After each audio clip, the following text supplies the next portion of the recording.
Hey magic friends. So today I decided that I was going to do a deck tech video. And I'm doing the deck tech video of my all-time favorite general, Miss Phage the Untouchable, and I'm just gonna kind of go through the deck and show you guys what I have and why I have it, and just some of the silliness that I've changed over the few times that I have changed her. So here she is. Let's start with creatures here. So all of the creatures that I have in Phage are utility creatures. The only one that really isn't is Shieldred, because she does combo with Peer into the Abyss and Scourge Familiar. But other than that, all of these creatures do something for me. Next we have enchantments, and again, all of these are useful to me. My favorite one is Endless Whispers, which is the one where I can sacrifice Phage to a land or something, and then put her on someone else's board. Next we have our instances. So again, the big mana, I also have changed direction with Imps Mischief, a lot of target removal, as well as the one and only black fog. So all of these again are just things that I need to be able to get to Phage being my win con.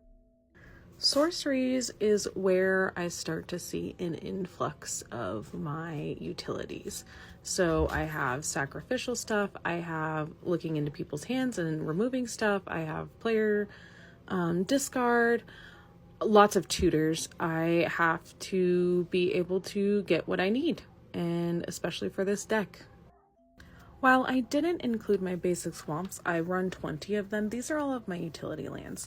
So the lands that I use to give Phage evasion, as well as just increasing the amount of mana I am able to tap each turn, which is why I include both Coffers and Stronghold, as well as Urborg and Ancient Tomb. I have to be able to storm off.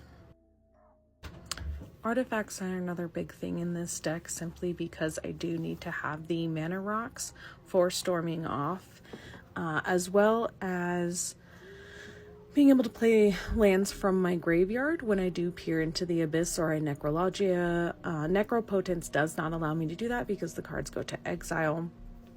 However, I do have a lot of the big mana pieces and the discounting pieces like Jet Medallion, Mana Vault. Obviously, I don't run Jeweled Lotus or Mana Crypt anymore. I don't even think I ran Lotus anyway.